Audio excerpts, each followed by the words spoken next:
Hello guys, welcome back to another episode here in the Cover Angle Advent Calendar. And today's episode is already episode 18, and the topic of today's video you've probably already read in the title, but it is why Curtis Jones is Liverpool's most underrated player as of now. He maybe also was it at times last season, but here's my take on how he has become it at least this season. So, as I talked about in the video with Solskjaer, he could play a lot of spaces on the pitch, and Curtis Jones can do the same. So as you see, most of his touches are here on the left side, just above the middle, but he also has quite some touches here on the defensive left side, and then he has some loose touches here on the right also. So that I think he could maybe even convert to a left back if we needed him just for one day, one match there, or maybe in right back. That probably depends on the injury crisis at a given moment, but he can definitely play more positions than just a midfielder. That's my point.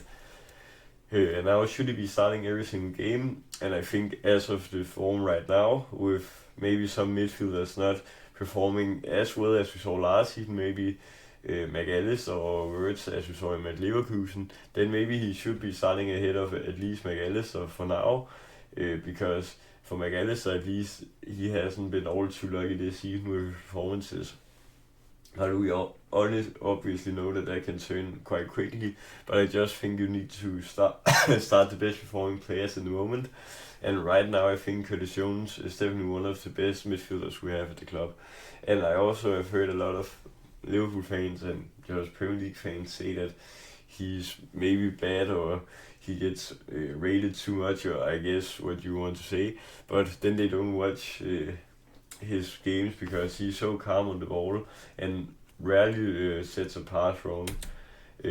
Obviously, as I talked about, he has very great ball control. I think it was in the Inter game, he simply dribbled past the midfield a lot of times, just like we saw Gravenberg last season. And yeah, that's just very great trait to have if you can set some players down in the middle of the field, I guess. And then there are some more space for the attackers to attack in, and then that just makes the changes a lot easier. We know how many times we converted from that last year with Gravenberg and his signature turn. But obviously that's also great to be calm on the ball, because sometimes when you set players in who maybe aren't that experienced, well, I know Jones is experienced because how long he's been at the club, but then they maybe would just will pass quickly and misplace a lot of passes, but that's not the feeling you get when you watch Curtis Jones. You just feel that his next pass will hit a Liverpool player, and then you can build from that. So obviously, I saw this stat before the Brighton game that he had 93% passing accuracy in the Premier League before that game, and that's for all players with 500 plus minutes. So that's also quite insane that just around over 9 out of 10 passes he sets the right way. And obviously some people just say he's passing sideways and stuff like that, but on the other hand, then that's just keeping the ball for the team, and then that's also a smart trait to have, because a lot of people are risking the passing game too much and passing too far ahead or too far behind, in which the opponent maybe can get a chance. He also got a very great record against Frankfurt, so as you can see, 122 completed passes, and that's the most in a Champions League game for any Liverpool player in history, so that's a record obviously.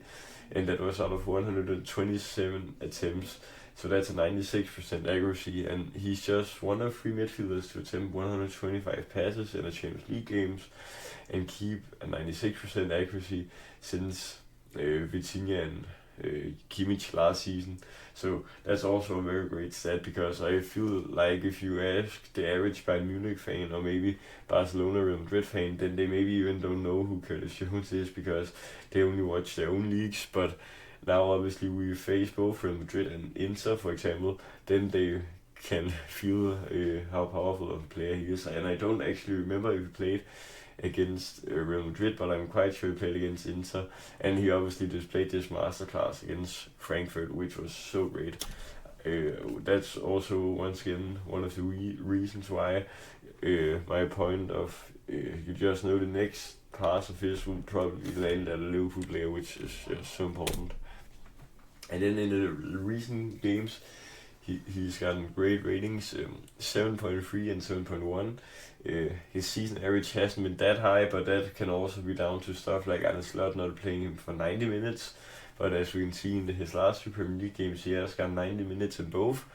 So that's also just a huge sign that we maybe should start keep on starting him, especially at a game against Spurs here on Saturday, in which it'll be a tough away ground. But obviously Spurs aren't that great at home this season, so I think we should be able to win that game also. But I'm obviously going to be talking about that on the 20th in my match day episode. But yeah, Curtis Jones could also be a captain in the future, as I talked about. Soboslai also could. But yeah, Jones, obviously he's raised in this club, and obviously from the first game I think he played against Everton in the FA Cup, he just scored a screamer, crossbar in, and from that moment you just knew he was going to be a special player. So I think if Arne Slot keeps on playing him, starting him, then I think he can raise his level so much more than he already has this season, and that would just be so nice to see, because obviously he's English, and now that a player like Trent and maybe Elliot has left us, probably Elliot will come back in January, I've read, because he's obviously not satisfied about his playtime in Villa. But yeah, guys, that was my take on why Curtis Jones is Liverpool's most underrated player this season and right now, obviously. So yeah, guys, I hope you enjoyed this episode. Remember to like, subscribe, and share all the things. Till next time, peace.